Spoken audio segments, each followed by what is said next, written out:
구약성경 1311쪽 학개서 2장 1절로 9절까지 말씀 한 절씩 교독하겠습니다. 일곱째 달 곧 그 달 21일에 여호와의 말씀이 선지자 학개에게 임하니라. 이르시되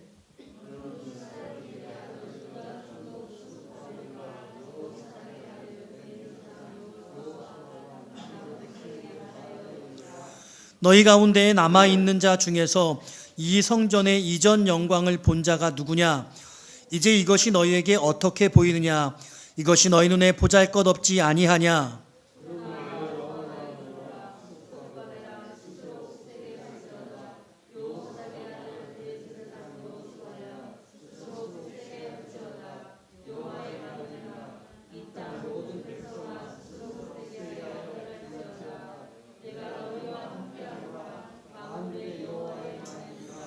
너희가 애굽에서 나올 때에 내가 너희와 언약한 말과 나의 영이 계속하여 너희 가운데에 머물러 있나니 너희는 두려워하지 말지어다.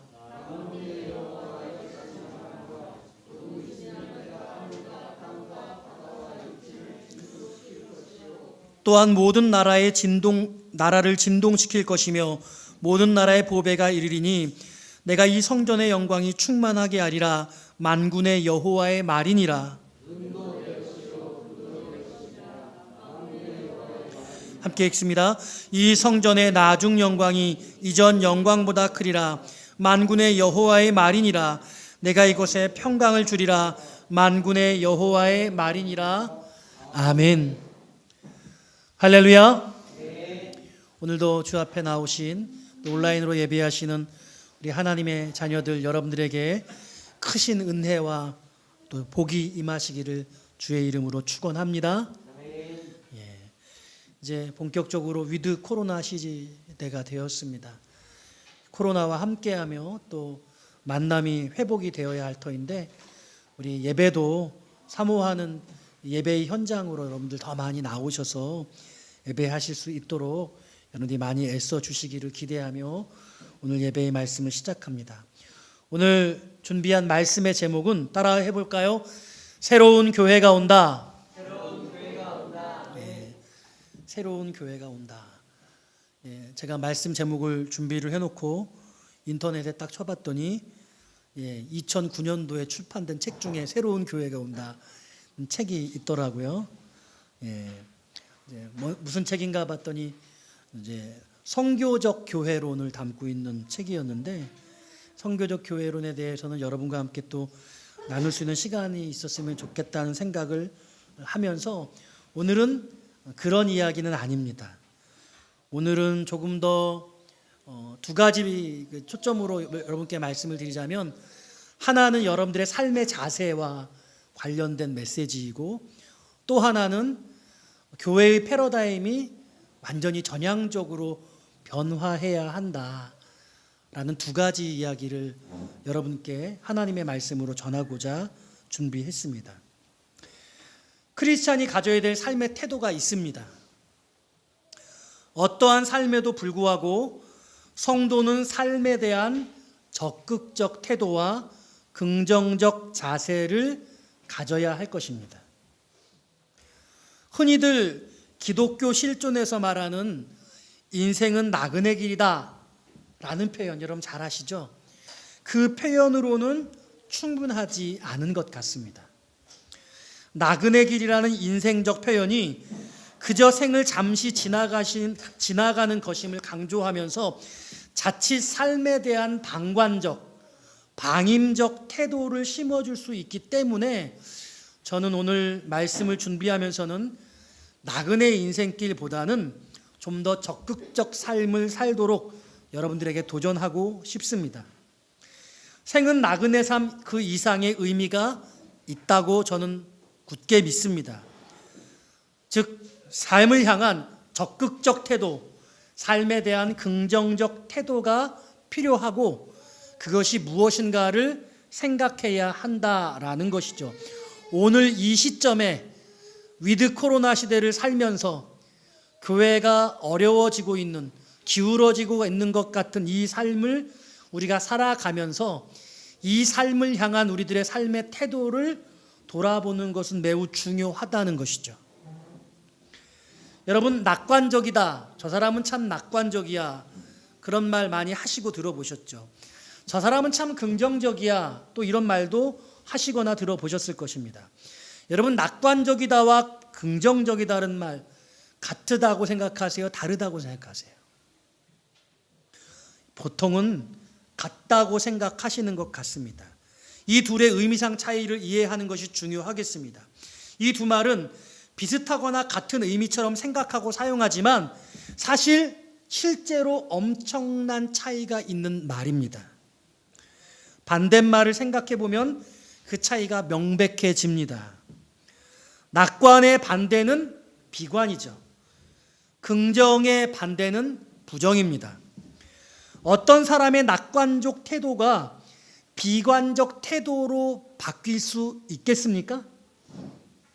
저는 물론이라고 말씀드립니다. 비일비재합니다. 예상했던 상황이 바뀌어서 나쁜 결과가 벌어지면 낙관적 모습은 사라지고 일순간 우리는 비관하게 됩니다. 너무 넘쳐나는 일입니다. 오히려 삶에 대한 그런 낙관적 태도가 그 삶 자체, 그 상황을 망쳐버리는 경우가 더 많다고 할 것입니다. 낙관은 자칫 상황을 방관하게 만드는 경향이 있습니다. 이와는 달리 긍정적인 사람이 부정적인 사람으로 바뀌는 경우는 그리 흔치 않습니다. 왜냐하면 어떤 이의 삶의 태도가 긍정적이라고 할 때 그 모습은 의지적이고 다분히 일관되게 형성된 성숙한 인격의 결과이기 때문에 그런 것이죠. 정리하자면 낙관이라는 것은 정서적인 개념이고 긍정적 태도라는 것은 인격적 개념 또 의지적 개념이라고 저는 말하고 싶습니다. 낙관적인 사람은 상황을 좋게 보니 그 상황 속의 문제점들을 좌시하는 경향이 있는 반면에 긍정적 사람은 그 상황을 좋게 봄에도 불구하고 그 상황 속에 있는 문제점을 파악하고 반영하여 그 문제를 해결하거나 극복하려는 태도를 취하는 것입니다. 낙관과 긍정은 예측한 결과가 부정적일 때 극명한 차이를 보여준다고 하는 것이죠. 그런 면에서 우리는 낙관적 삶이 아니라 긍정적 삶을 살아야 하는 것입니다.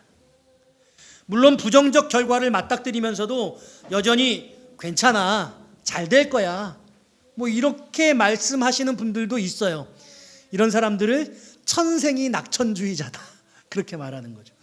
좋지 않은 결과 속에서도 괜찮다고, 난 괜찮다고 그렇게 말하는 것이죠. 여러분, 괜찮지 않아야 되는데 괜찮다는 것이죠. 물론 이런 사람은 자기 스스로는 꽤 행복하게 삽니다. 사실 이런 타고난 낙천주의자, 이런 분들은 물에 물 탄 듯 술에 술 탄 듯해서 삶에 대한 방향성을 가지지 못합니다.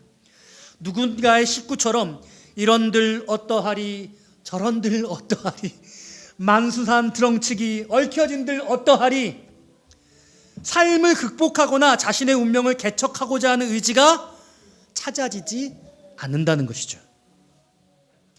여러분, 실제로 나치의 그 아우슈비츠 수용소에서 살아남은 사람들이 낙관주의자가 아니라는 사실을 아십니까? 연구 결과가 그렇게 보고하고 있습니다. 빅터 프랭클은 그의 저서 죽음의 수용소에서 무턱대고 상황을 낙관했다가 시리에 빠진 자들은 죽음의 공포, 그 삶의 환경을 벗어나지 못했다고 증언하고 있습니다. 처절하리만치 어려운 역경 속에서도 인간의 존엄과 자유를 적극적으로 이루어내고자 했던 극소수의 사람들이 그 처절한 환경 속에 승리하고 살아남을 수 있었다. 그는 그와 같은 삶의 태도를 그 처절한 삶의 현장에서 그 인간의 존엄성, 어떠한 삶의 태도를 가지는가를 발견해냈다는 것이죠. 할렐루야. 삶은 될 대로 되라가 아닙니다. 어찌어찌 흘러가겠지, 그런 것이 아닙니다. 낙관론자와 긍정론자는 상황이 가져다주는 결과를 맞이하는 모습에서 완연하게 차이가 납니다. 우리는 물론 하나님을 믿고 하나님을 향한 세상에 그 하나님의 계획이 있고 하나님은 그 계획을 마침내 이루어 가실 것입니다. 그러나 저와 여러분 역시 주어진 인생을 힘있게 경영해 나가야 합니다. 우리 앞에 닥친 어떤 문제일지라도 하나님이 주신 그 거룩한 인성, 그 인격의 본성을 지켜나가야 할 것입니다. 그래서요, 여러분 요즘에 어떻게 사시고 계십니까? 여러분 삶을 살아가시는데 요즘에 좀 긍정적이세요? 아니면 오히려 염세적이고 매사에 모든 것들을 부정적으로 보시고 계십니까? 낙관적인 사람이 오히려 비관적인 그런 삶의 모습으로 전락하기가 쉬운 것이 요즘 같은 세상이죠. 코로나 상황 속에서 우리는 매우 힘든 시간들을 보내왔고 또 보내게 될 것입니다. 여러분이 이 위드 코로나 상황이 앞으로 여러분들의 삶에 어떤 상황을 맞닥뜨리게 할 것이라고 예상하고 계십니까? 사람들이 거리로 확 뛰어나왔어요. 음식점에 가는 곳곳마다 막 차고 넘치더라고요. 여행들을 많이 가고 해외여행도 많이 간다고 그래요. 어저께 뉴스를 봤더니 유럽에 근데 코로나가 갑자기 더 급격하게 증가했다고 하죠. 위드 코로나에서 다시 그 위드 코로나를 중단한 그런 나라들도 있다는 그런 보도를 전해 들었습니다. 사망자가 급격히 늘어나게 되어지고 그리고 큰 어려움, 어쩌면 우리보다 앞서서 위드 코로나를 진행하고 있기 때문에 어쩌면 대한민국 사회도 그렇게 어려워질 줄도 모르겠다는 그런 두려움, 그런 상황을 우리는 어떻게 대처해야 될까라는 걱정과 근심이 저에게는 있습니다. 여러분, 지난 금요일에 국민의힘의 20대 그 대통령 최종 후보자가 결정이 났죠. 젊은이들이 탈당 러쉬를 한다고 그럽니다. 어르신들은 그 일을 많이 결과를 좋아하시는 것 같습니다. 제가 어떤 정치적인 이야기를 하고 있는 게 아닙니다. 그러니까 젊은 세대와 어르신 세대들이 상황을 바라보는 시선이 많이 차이가 있고 그래서 점점 나라가 안 좋다, 꼴이 엉망이다. 또 신앙생활을 하는 저희들은 교회가 엉망이다. 앞으로 한국 교회의 미래가 매우 어둡다. 이렇게 이제 우리가 보고 이해하고 그래서 우리 스스로가 비관에 빠지는 그런 삶의 태도를 꼭 갖기가 쉬운 그런 상황을 우리가 맞닥뜨리고 있다는 거예요. 그래서 오늘 학계 이 본문의 말씀을 살펴보는 것이 너무나 중요하다는 것이죠. 사실 너무나 많은 사람들이 이런 다른 이해 속에 두 가지 맹점이 있다고 생각하는데 하나는 팩트에 대한 이해가 다르다는 거예요. 모두가 사실이라고 팩트라고 말하는 그 팩트가 너무 다르다는 것이죠. 그리고 그 팩트에 대한 각자의 자세, 그 팩트를 해석하고 이해하는 그 태도가 사람들마다 다른 것 같아요. 그런데 그럼에도 불구하고 이 시대의 방향성은 매우 비관적으로 흘러가고 있는 것이 아닌가, 저는 그런 걱정을 하며 오늘 말씀을 준비했습니다. 본문의 이야기를 할 차례입니다. 오늘 본문은 학계라고 하는 선지자에 의해서 선포되어진 말씀입니다. 학계 선지자는 수룹바벨과 함께 바벨론에서 1차 포로 귀환 시에 예루살렘으로 돌아온 레위인이었습니다. 학계서는 2장으로 구성되어 있고요. 4편의 설교로 이루어져 있습니다. 오늘 말씀에 정확한 날짜가 기록되어져 있죠. 1절입니다. 7째 달 곧 그 달 21일 7월 22일입니다. 정확한 횟수로 치면 주전 520년 7월 21일입니다. 학계 선지자는 이 말씀을 통해 하나님의 메시지를 정했는데요. 거기에 어떤 메시지냐면 내가 너희들과 함께 할 것이다 라는 메시지였습니다. 저는 오늘 이 말씀이 여러분들에게도 동일하게 주어졌다라고 선언합니다. 하나님이 저와 여러분과 이 나라와 민족과 함께 하시고 계십니다. 여러분 믿으시기를 바랍니다. 오늘 이 학계서가 본문이 두 번째 설교에 해당하는 부분인데요. 포로로 돌아온 사람들 중에서는 나이 많은 사람들이 있었겠죠. 그 70년 동안은 바벨론 유수가 있었잖아요. 1차 포로기한, 2차 포로기한, 3차 포로기한이 있었고, 학개는 1차 포로기한으로 돌아와서 이제 성전을 짓다가 성전을 짓던 그 성전이 공사가 중단됐습니다. 그리고 16년이라는 시간이 흐른 거예요. 16년. 제가 올해 1월, 2월 달에 리모델링을 해가지고 교회 우리 예배를 지금 드리고 있는데 다 완성하지 않고 잠깐 미루어서 저희가 건축헌금을 더 마련하기 위해서 지금 모으고 거의 한 300만 원 정도 모였거든요. 근데 다시 하려고 치니까 이게 쉽게 이게 엄두가 나지 않는 거예요. 바쁘기도 하고 또 하려고 하니까 또 몸이 힘들 것 같아서 고민하게 되더라고요. 그게 불과 얼마 안 됐어요. 10달이 안 됐어요. 1년도 안 된 거예요. 근데 어떠한 이유로 성전을 건축하다가 삶이 찌들어서 어려워서 그 마음의 건축에 대한 여러 가지 열정이 식어져서 중단되고 16년이 지난 거죠. 이 16년이 지난 상황 속에서 학개 선지자의 말씀을 듣는 이 설교 속에서 다시 건축의 역사, 성전 재건의 역사가 일어나고 있는 것입니다. 많은 사람들이 성전에 대한 열망을 가지고 학개 선지자의 말씀을 들으면서 그들의 마음이 뜨거워졌던 것이죠. 그런데요, 오늘 본문의 말씀에 보니까 젊은이들과 노인들이 함께 이 성전을 재건하면서 완전히 다른 모습, 두 가지 모습을, 양반된 모습을 보여줘요. 젊은이들은 막 새로운 성전 건축이 진행되는 거 보면서 기뻐하고 즐거워했습니다. 그런데 노인들은 그렇지 않았어요. 그 성전이 재건되는 모습을 보면서 애통해하고 눈물을 짓는 거죠. 여러분, 왜 그랬을까요? 여러분, 우리 산유회 교회가 예배당이 지금 2번 옮겨졌잖아요. 저쪽에 큰 예배당에 있다가 우리 저쪽 도서관 일관 쪽에서 예배드리다가 또 이곳으로 이제 처소를 이제 안정되게 마련을 하게 됐는데, 저희 큰 본당에서 예배를 드리는 그 마지막 주일날 우리 정순덕 권사님이 소리내어 시슬피 우셨어요. 기억나시죠? 여러분, 그 구슬픈 눈물을 여러분 다 알고 계십니다. 그리고 그 마음이 어떤 것인지도 느끼죠.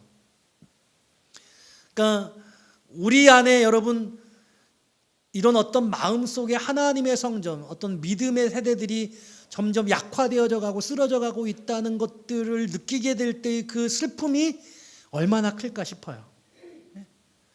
그러니까 지금 이 노인들은 솔로몬 성전의 영광이 어떤 것인지 알고 있었어요. 다윗이 어마어마한 성전의 건축의 재료들을 다 준비해주고 온 백성들이 다 헌신해서 즐겁게 헌신해서 차고 남았잖아요. 그리고 솔로몬이 그 성전을 재건했는데 정말 화려했거든요. 너무나 아름다웠거든요. 그 성전의 영광을 이 노인들은 알고 있었던 것이죠. 근데 성전을 재건한다고 하는데 젊은 사람들이 보기엔 그래도 괜찮고 멋지고 좋아 보이는데 이 노인들이 보기에 그 솔로몬 성전의 영광과 비교하니까 형편없는 거예요. 보잘것없는 거죠. 그러니까 가슴을 치면서 마음에 눈물을 흘리면서 애통해하는 거죠.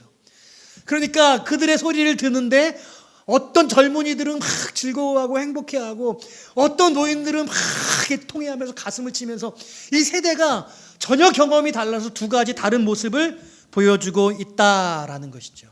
오늘 이 나라, 이 민족을 사는 이 현대인들이 같은 시대를 사는데 이렇게 전혀 다른 모습으로 혼돈의 어떤 상황 속에 삶을 살아가고 있다는 거죠.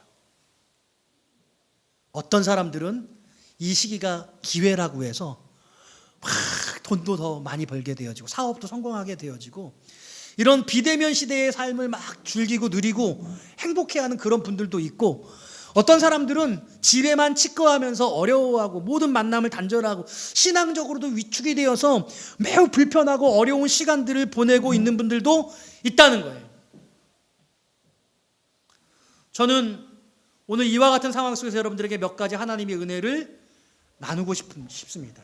먼저 첫 번째로 생각해 보고 싶은 말씀은 3절이에요. 우리 3절 말씀 같이 한번 읽어볼까요? 시작.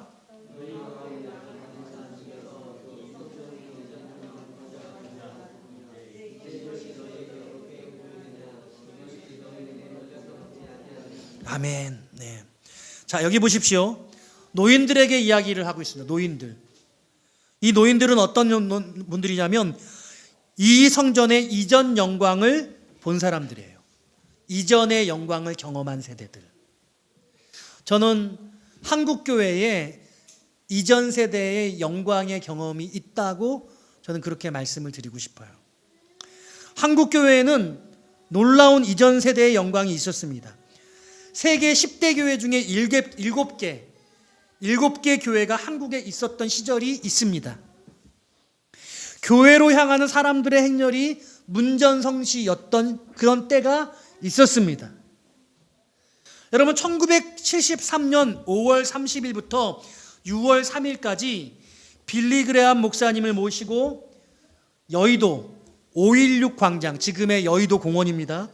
거기서 무려 110만 명이 한날에 모였던 놀라운 역사가 기록이 있다는 거 아십니까? 예.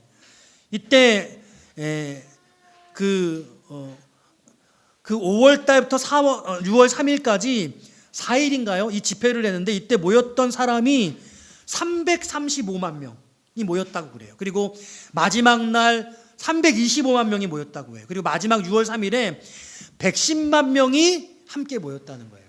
여러분 잘 아시는 2002년에 월드컵 4강 신화를 이룰 때 그 광화문 광장에 모였던 인원이 50만 명이에요. 50만 명. 그러니까 110만 명이 모였다는 건 어마어마한 일이었어요. 여러분, 더 놀라운 것은 우리가 지금 인구를 조사해 봤더니 올 6월 기준이 5,167만 2,400명이래요. 1973년 인구를 봤더니 3,410만 명이었어요. 지금의 3분의 2 수준인데 110만 명이 모였던 거예요. 제가 그때 5살이었는데 그때 기억은 안 나고요. 제가 고등학교 때는 기억이 나요. 제가 고등학생 때도 저희 어머니가 순복음교회를 다니고 있었는데 그 순복음교회에서 그 아파트 앞에 버스를 수십 대를 쫙 준비를 하고 아파트 단지에서 사람들을 독려해서 거기서 사람들이 가득 차가지고 여의도에 가가지고 광장에서 집회했던 기억이 나요. 그때 50만 명씩 모이고 그랬어요. 근데 그 빌리 그레암 목사님 110만 명 모인 것, 320만 명 모인 거하고는 비교가 없는 거예요. 지금은 10만 명도 모으기 어려울걸요. 뭐 부활절 연합 집회 하는데 10만 명, 10,000명 모이는 것도 쉽지가 않습니다. 지금은 그런 게 불가능한 시대이죠. 이처럼 엄청난 이전 세대의 영광이 한국교회, 그리고 오늘 그걸 경험한 우리 장로님, 우리 목사님 세대는 있었던 거죠. 제가 교회의 부교육자로 활동했던 기간에도 이 영광의 시대의 끝 무렵을 제가 조금 경험을 했어요. 저는 1990년 12월부터 전도사로 부임해서 본격적인 사역의 현장에 있었습니다. 2007년 산유의 교회를 개척하기 전까지 만 17년간 부교육자로 5교회에서 교회를 섬기면서 훈련을 받았습니다. 분당중앙교회에서 교회학교의 책임사역자를 지낸 적이 있어요. DCE, 디렉터 오브 크리스천 에듀케이션. 한국말로 번역하면 기독교 교육 감독, 뭐 이 정도 할 수 있습니다. 제가 교회교육학교의 최고 리더십이었어요. 그때 교회학교 재적이 3,000명을 넘었습니다. 중등부만 제가 지도했는데 500명이 넘었습니다. 여름 수련회를 가면 중고등부가 가면 차를 20대씩 동원했어요. 1,000명씩 갔습니다. 어마어마한 그런 일들을 했죠. 제가 부교육자로 마지막 교회가 부평 갈보리 교회였는데요. 2003년 12월에 부임해서 2007년 12월 둘째 주일에 사임을 했습니다. 3년 남짓 있었어요. 그런데 그때만 해도 교회 부흥의 경험을 할 수 있었습니다. 제가 청년부를 맡게 되었는데요. 12월 달에 부임을 했을 때 청년부가 15명에서 20명 정도 모였습니다. 제가 청년들을 다 신방을 했는데요. 제가 신방을 할 때 너 그날 하루 종일 비워 그랬어요. 하루 종일 비워. 내가 너랑 하루 종일 신방 다닐 거야.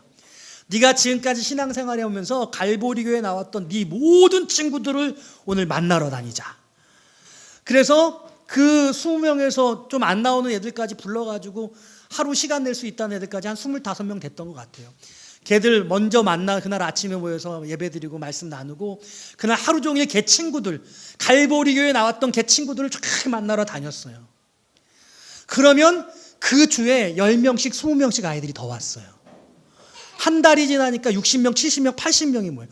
우리 증인이 있어요. 우리 박연지 집사님이 증인이에요. 맞죠? 예. 그 청년들도 그 사실을 놀라워했어요. 제가 부흥을 경험한 게 어쩌면은 그런 어떤 경험이 제 인생의 마지막일 수도 있을까? 그런 두려움과 걱정을 가지고 있습니다. 교회 가운데 하나님의 영광이 있었죠. 우리 장로님들 다 젊은 시절에 이전의 세대 속에 교회가 놀랍게 흥왕해서 세워져 가는 그런 것들을 그 시대적인 역사 속에서 그냥 교회 깃발만 꽂으면, 교회 텐트만 그냥 세우면 그러면 사람들이 모여든다고 하는 그런 시절이 있었습니다. 교회 가운데 하나님의 영광이 있었습니다. 사람들이 교회를 좋게 여겼습니다. 문제가 있으면 교회 가면 해결될 수 있다는 그런 소망을 갖던 시절이 있었습니다. 지금은 그렇지 않죠. 지금은 그렇지 않아요. 예수를 믿으라고 말하기가 어려워요. 교회를 나오라고 말하면 안 돼요. 집회를 제한하고 문제가 생기면 집회를 하지 못하는 자유민주주의 국가에서 종교생활, 예배를 회방하고 가로막는 그런 일들이 벌어지는 사태까지 지금 우리는 경험하고 있는 것이죠.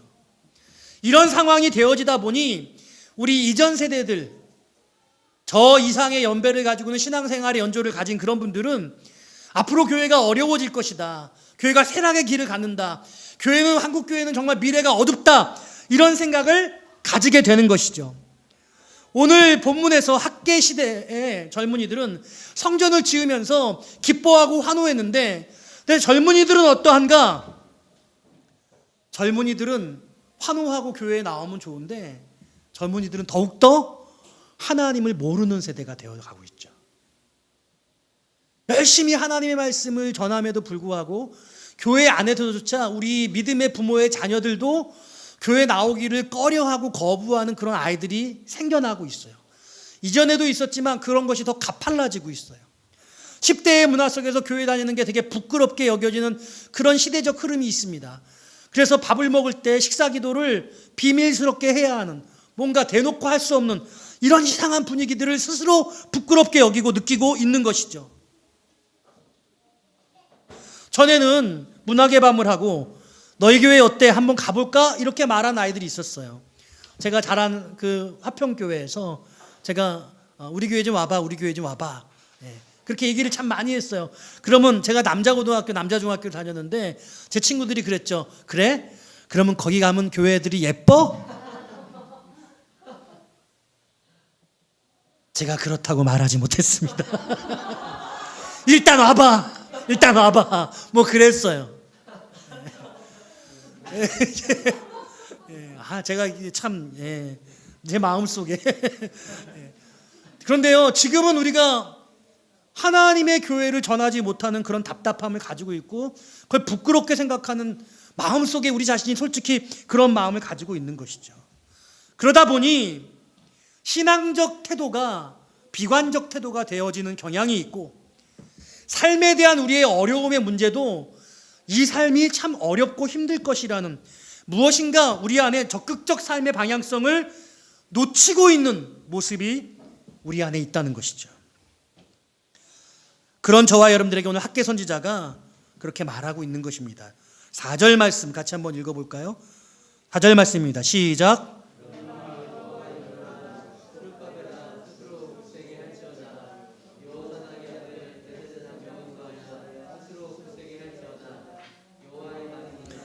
이 땅 모든 백성아 스스로 굳세게 하여 일할지어다. 내가 너희와 함께하노라. 만군의 여호와의 말이니라. 아멘. 따라합시다. 스스로 굳세어지라. 이게 제가 아까 말씀드렸던 적극적 삶의 태도, 긍정적 삶의 태도를 가지라는 것입니다.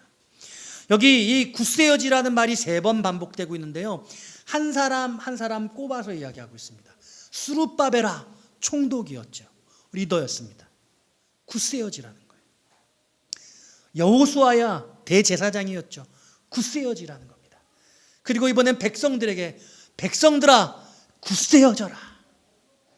근데 수룹바벨과 여호수아에는 굳세어지라고만 말하고요, 백성들에게는 굳세어져서 일하라고 말하고 있습니다. 수룹바벨과 여호수아는 굳세어져서 백성들이 굳센 마음으로 일할 수 있도록 격려하고 응원하고 지도하라고 그렇게 가르치고 있는 것이죠. 그러면서 뭐라고 말하냐면 내가 너희와 함께 하노라. 하나님의 함께 하심을 약속하면서 스스로 굳세어지라고 이야기하죠. 하늘은 스스로 도울 자를 돕는다. 뭐 이런 말씀처럼 느껴집니다. 내가 너희들을 도와줄 거야. 근데 너희들 먼저 스스로를 도우려고 스스로를 굳세게 하는 것이 중요해. 이렇게 말씀하고 계시는 것입니다. 앞으로 교회는 가능성이 없어. 앞으로 우리가 잘 살기는 가능성이 없어. 이렇게 생각하지 말라는 거예요. 교회가 어려워지는 상황에도 불구하고 새로운 교회가 세워질 수 있고 교회에 하나님의 영광이 이룰 수 있는 것입니다. 교회의 부흥이 얼마든지 가능하다는 것이죠. 여러분, 세대가 점점 어려워지고 살기가 빡빡해짐에도 불구하고 여러분들 잘 살 수 있다는 것이죠. 해볼 수 있다는 것입니다. 하나님이 그렇게 함께 하시겠다고 약속하시는 거예요. 믿으십니까? 네. 여러분, 이게 중요한 거예요. 그러면서 왜 그런가라고 할 때 7절에 6절 7절에 이렇게 말합니다. 제가 읽어드릴게요. 만군의 여호와가 이같이 말하노라. 조금 있으면 내가 하늘과 땅과 바다와 육지를 진동시킬 것이요 또한 모든 나라를 진동시킬 것이며 모든 나라의 보배가 이르리니 내가 이 성전에 영광이 충만하게 하리라. 만군의 여호와의 말이니라. 따라합시다. 영광이 충만하게 하리라. 새로운 영광의 시대는 여전히 올 수 있다고 말씀하시는 거죠. 이런 삶의 상황 속에서도 하나님의 새로운 영광의 시대가 도래할 수 있다고 학개 선지자는 그 나라를 다 잃어버렸다가 70년 만에 돌아온 이스라엘 백성들에게 그 성전을 재건하면서 새로운 영광, 비록 솔로몬의 그 성전보다 훨씬 형편없는 성전이지만 새로운 영광이 도래할 것이다라고 말씀하고 계세요. 왜냐하면 그 영광이 무엇이냐? 만국의 보배가 무엇이냐? 우리 주 예수 그리스도이시기 때문에 그런 것이에요. 할렐루야. 예. 여러분, 외관이 화려한 것이 중요하지 않아요. 뭔가 대단한 건물이 중요하지 않아요. 어쩌면 우리 산유의 교회 같은 작은 교회에 더 큰 하나님의 영광이 주어질 수도 있겠다는 저는 새로운 설레임을 가져요. 왜냐하면 이제 정말로 새로운 패러다임의 교회가 오고 있거든요. 여러분, 온라인 교회라는 말 들어보셨죠? 온라인 교회. 낯설 수도 있어요. 온라인 예배는 아시죠? 오늘 저희는 지금 대면 예배와 비대면 예배, 동시 예배를 지금 드리고 있습니다. 지금 온라인 예배를 하고 있는 것이죠. 자, 그런데 어떤 성도들은 현장 예배에 나오시지만 여건이 안 되어지는 다른 분들은 가정에서 비대면으로 온라인 예배를 드릴 수 있죠. 그러다가 여건이 되면 현장 예배로 나오는 겁니다. 그런데 이 시대의 새로운 패러다임은 앞으로 현장 예배는 나가지 않고 오직 비대면 예배, 온라인 예배만 하게 되는 그런 분들이 생길 거예요. 자, 여러분, 이게 좋게 여기십니까? 안 좋게 여겨지십니까? 안 좋게 여겨지죠. 신앙이 식어지는 모습처럼 여겨질 수 있죠. 그것도 맞는 말입니다. 그러나 여기서 한 걸음 더 나아가서 그렇게 온라인 예배만 드리던 사람들로 구성된 현장은 없고 온라인에 있는 예배와 온라인에 있는 교회만 존재하는 온라인 교회, 그런 교회가 이미 나타났어요. 그런 교회가 각광받는 시대가 올 것이라는 거죠. 여러분, 이 이야기를 들으면서 되게 낯서시죠? 되게 부정적인 생각이 드실 겁니다. 제가 지난 추석에 저희 노회에 있는 여러 교회들의 유튜브 교회를 다 들어가 봤습니다. 제가 아는 교회는 이 A교회가 제일 큰 교회고 B교회가 있고 C교회가 있고 이런 교회들이 되게 저명하고 역사가 깊고 그리고 목회자들이 목회를 잘 하시고 계시고 이런데 제가 유튜브에 들어가서 유튜브 교회를 살펴보니까 제가 생각했던 그런 교회들의 순위, 교회의 어떤 규모나 교회의 어떤 그런 모습과 유튜브 교회 안에서의 모습은 사뭇 많이 다르더라고요. 생각과 다르더라고요. 이 서열이 되게 많이 판이하게 다르다라는 생각을 했고, 어떤 교회는 되게 유력한 교회고 현장 교회는 되게 강력한 교회인데 아직도 되게 오래된 교회의 모습을 가지고 있는 교회가 있었어요. 어떤 교회는 아주 작은 교회도 불구하고 매우 활력 있는 그런 유튜브 교회의 모습을 제가 봤습니다. 제가 그걸 보고 많이 도전을 받았어요. 앞으로 이 시대는요, 지금 뭐 예를 들면 분당 우리 교회처럼 교인이 몇만 명이 모이는데 그 분당 우리 교회 유튜브 교회를 계속해서 시청하는 교우들은 20만 명이 넘어요. 30만 명이 가까이 돼요. 어마어마하게 많은 사람들이, 그 사람들이 다 우리 교회 교인은 아닐 텐데 유튜브로 예배를 뭐 실시간으로 드리는지 다시 보기라고 하는지 모르지만 드리고 있고 보고 있는 거죠. 더 나아가서 지금 현상은 비대면 시대가 되니까 목회자가 각광받는, 말씀을 잘 전하시는 그런 목사님들의 교회에 사람들이 많이 들어가는데, 앞으로 더 나아가면 이제는 현장 교회가 없어지고 오직 온라인에서만 교회에 존재하며 한 번도 만난 적이 없는 사람들이 서로 성도가 돼서 비대면에서 온라인상으로 만나서 예배하고 교제하고 그들끼리 더 친밀함을 쌓는 새로운 형식의 교회가 오게 될 것이라는 거예요. 더 놀라운 사실은 그런 교우 중에 메가처치가 나올 수도 있다는 거죠. 이해가 되세요? 왜냐하면 우리 자녀들이 살아가는 10대는 아침에 온라인으로 출근을 하고 열심히 거기서 일하다가 하루 종일 일하다가 퇴근하고 어디서? 집에서. 그런 시대가 주류를 이루게 될 것이기 때문에 그렇다는 거죠. 그러니까 목회자들이 말하는 거, 그게 무슨 교회냐? 거기서 무슨 성도의 교제가 있느냐? 아니에요, 여러분. 요즘에 10대들이 가장 절친이 누군 줄 아세요? 학교에서 짝이 절친이 아니에요. 게임에서 같이 길드를 조합해요. 여러분 길드가 뭔지 아세요? 같은 편을 짜가지고 같이 전투에 임하고 같이 게임을 하는 캐릭터를 가지고 있는 그 사람들. 나는 중학생이야. 저 아저씨는 40대야. 근데 절친이야, 절친. 이해가 안 가죠? 근데 그런 시대예요. 그러니까 오프라인에서 만난 사람들보다 온라인에서 만난 사람들이 훨씬 더 많은 것들을 공유하고 더 가깝게 생각하는 그런 시대가 이미 열렸어요. 그러니까 우리가 대면으로 예배하는 이 예배 안에서 있는 참된 성도의 교제, 이 교제가 온라인상에서 불가능할 거라고 생각하는 건 완전히 오해라는 거예요. 훨씬 더 강력하고 훨씬 긴밀하고 친밀한 방법으로 성도의 교제가 일어날 수 있다는 거죠. 모든 기술적인 테크놀로지의 그 개발이 그 모든 것들을 만들어 줄 거예요. 그런 걸 기반할 거예요. 우린 현실 세계보다 가상 세계, 이 메타버스의 시기에 훨씬 더 많은 것들을 투입하게 될 거예요. 제가 왜 그렇게 그래서 유튜브 교회에 열심히, 산위회 교회에 열심히 노력을 하는지 여러분 매주 들어와 보시면 조금씩 달라지는 걸 느끼실 거예요. 저는 뭐 아마추어고 이 모든 것, 작은 것 하나 바꾸는 것에도 끙끙거리면서 했는데 좀 전문 사역인이 필요하다는 생각을 제가 했어요. 우리가 어떻게 하면 복음을 전할 수 있을 것인가. 지금은 나가서 사람을 만나서 예수를 믿으라고 말할 수 없는 시대인데 온라인에서는 그 어떤 것도 가능하다는 거예요. 여러분들의 담임 목사의 설교가 그래도 괜찮나요? 여러분 그러면 주변 사람들에게 우리 목사님 말씀 한번 들어보세요라고 전해보신 적 있으세요? 있냐고요? 없죠. 뭐 구독도 안 하시는데 어떤 분들은 구독과 좋아요 좀 눌러주세요.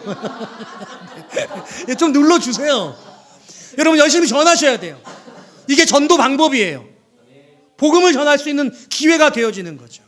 말씀 듣고 그 말씀이 필요한 사람이 생각나거든 그 말씀 링크해주고, 오늘 우리식의 삶의 방식이 이제는 어떻게 대처할까라는 적극적 삶의 태도를 가져야 되는데 그냥 가만히 앉아있으면 와 우리나라 망하는 것 같아, 와 교회가 점점 어두워지고 어려워지는 것 같아, 그런 생각에 우리 스스로 낙관적 패배주의자가 될 가능성이 높다는 거죠. 근데 하나님이 학계 선지자에게 뭐라고 말하냐면, 자 봐라, 저 솔로몬의 성전이 지금 우리가 짓고 있는 이 성전, 이 스룹바벨 성전과 비교할 때 훨씬 더 위대하고 멋지고, 이 스룹바벨 지금 우리가 짓는 성전이 형편없지만 놀라운 영광이 올 거야. 영광이 임할 거야. 그렇게 전하고 있잖아요. 그 영광이 누구예요? 뭐예요? 건물의 아름다움이 아니에요. 그리스도 예수입니다. 우리를 위해서 독생하셔서 십자가에 죽으시고 그 놀라운 생명을 주신, 우리의 모든 죄를 용서하신 그 십자가 은혜, 그 십자가 사랑, 얼마든지 온라인에서도 전할 수 있습니다. 만나서 이 복음을 나눌 수 있어요. 온라인 교회가 안 된다라고 생각하시면 안 돼요.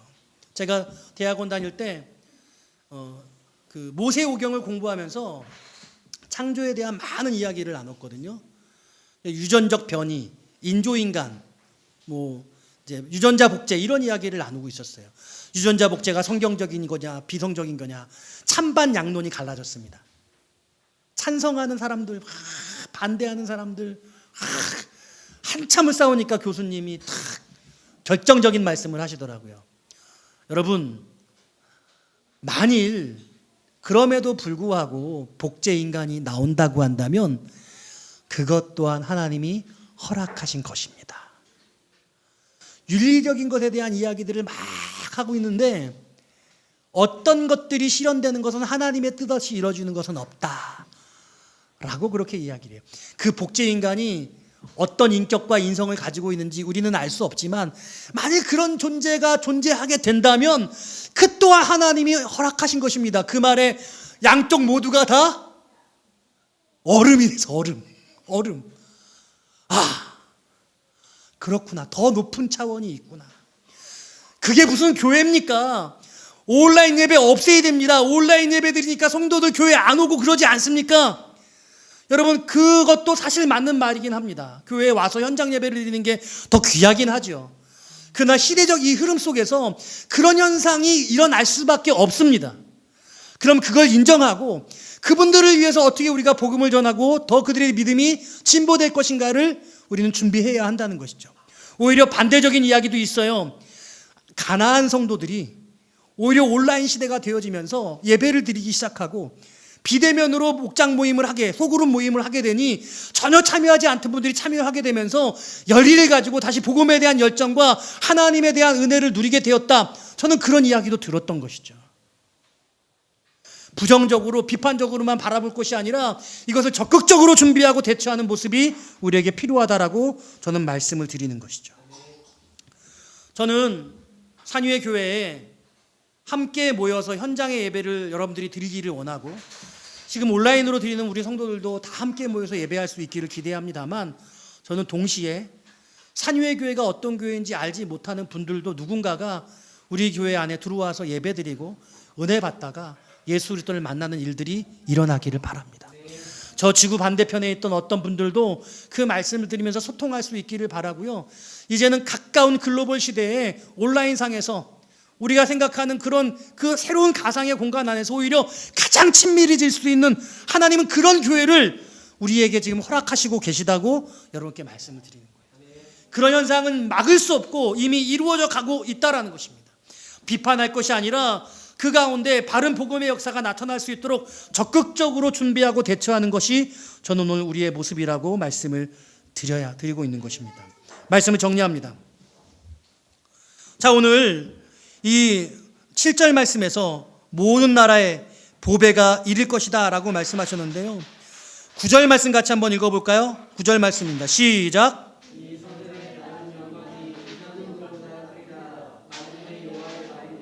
아멘. 예. 네. 이 성전의 나중 영광이 이전 영광보다 크리라. 자, 제가 바라보는 영광, 여러분들이 바라보는 영광은 어떤 것입니까? 저는 최후 영광이다 이렇게 말씀을 드리고 싶어요. 최후 영광. 우리는 이전 세대의 한국교회가 괄목한만하게 성장하는 과정 속에 큰 영광을 경험했고 이제는 어쩌면 한국교회가 조금은 어려워지고 내리막길을 걷는 가운데서 우리가 비관적인 낙관론에 빠질 수 있어요. 낙관적 비관론에 빠질 수 있어요. 근데 그게 아니라 적극적 삶을 그럼에도 불구하고 가지면서 하나님이 우리에게 영광을 허락하실 수 있다는 소망을 가져야 되는 거죠. 그 소망이 우리 산유의 공동체를 복되게 하고 더 부흥시킬 수 있고 여러분들 개인의 삶을 복되게 할 수 있고 여러분들이 가정 안에 그런 부정적인 어려움들을 극복할 마음을 갖게 하시고, 종국적으로 지금 오늘 이 학계 선지자의 시대는 예수님이 아직 오시지 않은 시대죠. 이 수르바벨 성전에 예수 그리스도 오실 메시아에 대한 소망이 있는데, 이미 우리에게는 주님이 오셔서 이전의 영광을 보여주셨잖아요. 저는 이제 새로운 영광, 예수님께서 다시 오실 그 재림하실 예수 그리스도를 바라보는 우리는 그런 소망이 넘쳐야 된다고 좀 말씀드리는 것이에요. 그게 바로 최후 영광이에요. 우리 주님이 임하실 때에 우리 안에 삶의 모든 수고와 고난의 눈물들을 다 닦아주시고 영원한 영광에 이르게 하시고 우리를 위로하시고 새로운 생명으로 나아갈 수 있도록 은혜를 주시지 않습니까? 우리가 바라봐야 될 영광이 최후 영광이라는 것입니다. 그러므로 제가 오늘 여러분께 드리는 말씀의 중심 주제는 크리스찬의 삶의 태도에 관한 것이라는 거예요. 되게 하기가 쉬워요. 낙심이 됩니다. 여러분들의 개인적인 삶의 상황이 되게 속상해서 자꾸 지치게 되는 거죠. 낙심하게 되는 거죠. 나라의 꼬락서니가 형편없다는 그런 마음 가지기가 너무 쉬운 그런 정황이에요. 교회를 보니까, 한국 교회의 상황을 보니까 우리가 영적으로 지쳐가게 생길 수 있는 그런 상황입니다. 그런데 그럼에도 불구하고 우리는 실망하지 않는 거예요. 왜냐하면 저와 여러분들에게는 최후 영광이 있기 때문입니다. 그리고 하나님은 이전의 영광보다 더 큰 영광을 보여주시겠다고 약속하시고 이 성전에 여호와의 영광이 임할 것이라고 그렇게 말씀을 하신 것이죠. 어떻습니까, 여러분? 소망이 생기십니까? 삶에 대한 적극적 자세가 가져지시는 그런 생각이 드십니까? 네. 여러분 그럴 수 있으시기를 바라요. 네. 저는 그래서 오늘 우리 산위의 교회는 이 모든 삶을 낙관하지 않고 긍정적으로 바라보되 우리에게 주어진 그 모든 어려움들을 하나님이 주실 영광을 사모하며 긍정적 믿음의 자세로 힘있게 뚫어나가는, 그리고 이 어려운 세대 속에서 부흥을 이루고 여러분 개인과 가정의 삶에 성공을 이루고 하나님의 놀라운 역사를 이루가는 그런 은혜가 임하여지게 되시기를 주님의 이름으로 축원드립니다. 아멘. 여러분 이 찬양 하기를 원하는데요, 평소에 한 번도 부르지 않았던 찬송입니다.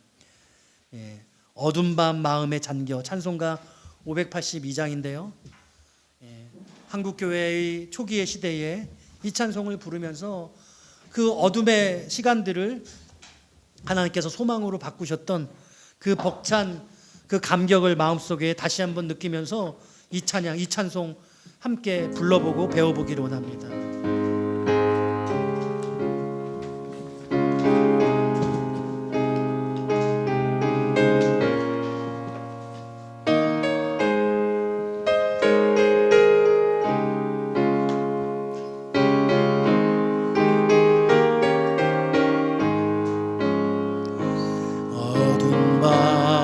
마음에 잠겨 역사의 어둠 짙었을 때에 계명서 동쪽의 밝음 이 나라 여명이 왔다. 고요한 아침의 나라 빛 속에 새롭다. 이미 삶 속에 얽혀 이 땅에 생명탄 모아간다. 복도에 우리는 기뻐 하늘로 주니 가지 솟을 때 가지 하늘에여 그 열매 만민이 산다. 고요한 아침의 나라 일꾼을 부른다.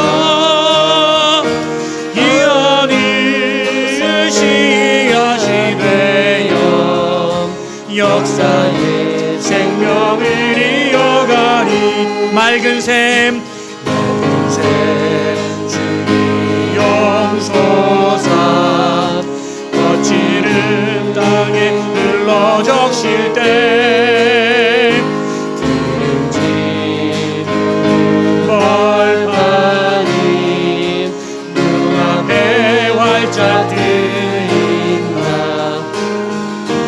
고요한 아침에 나라 새 하늘 새 땅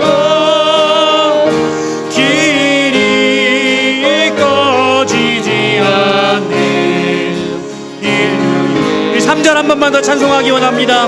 맑은 샘줄기 용소사 샘줄기 용소사 거칠은 땅에 흘러 적실 때 기름진 푸른 벌판이 눈앞에 활짝 뜨인다.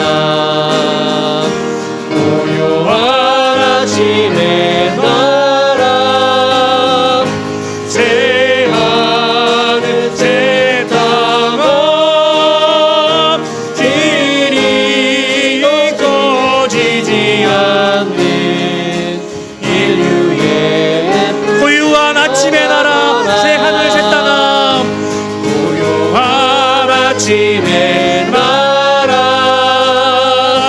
새 하늘 새 땅 길이 꺼지지 않는 인류의 횃불 되어 가노라. 우리 합심해서 한번 기도하기 원합니다. 여러분 우리 나라와 민족을 위해 기도하면 좋겠습니다. 어려운 상황 속에서 이 나라가 하나님이 붙드시는 나라 되기를, 하나님의 영광이 다시 우리에게 비춰지고 더 큰 하나님의 영광을 우리가 사모하며 그 영광이 임하는 그런 하나님의 교회가 넘치는 이 조국 한반도 되게 하옵소서. 우리 산위의 교회에 하나님의 영광이 임하여지게 하시고 여러분 개인의 가정과 여러분 내면 세계 속에 하나님의 영광이 더 크게 임하여지는 그런 삶 살도록 주님 사모합니다. 내 삶이 그런 적극적 삶, 하나님을 사모하는 이 어려움들을 물리치는 낙관이 아니라 삶을 믿음의 긍정으로 바라보는 그런 인생 되기를 원합니다. 우리 주여 다 같이 부르지 함께 기도하겠습니다. 주여 아버지 하나님 감사합니다. 하나님 우리 안에 있는 아버지 낙관적 비관론을 아버지 우리가 떨쳐버리게 하여 주시기를 원합니다. 나도 모르게 한손 짓게 되고 아버지 세상을 비관하게 되고 아버지 사람들을 아버지 비판하며 욕하게 되어지고 아버지 안에 부정적인 자아상을 아버지 심으며 아버지 우리의 개인의 삶도 우리 아버지 내면 세계도 우리 아버지 교회 공동체도 죽어져가는 그런 모습이었음을 아버지 고백하며 회개합니다. 이제 어떤 삶의 상황 속에서도 아버지 하나님의 영광이 이룰 수 있다는 소망을 갖게 하시고 학계 선지자를 통해서 아버지 예수 때 아버지 영광이 우리에게 임하여졌고 아버지 더 큰 하나님의 영광을 보이기를 원하신다는 이 놀라운 약속의 말씀이 우리 사랑하는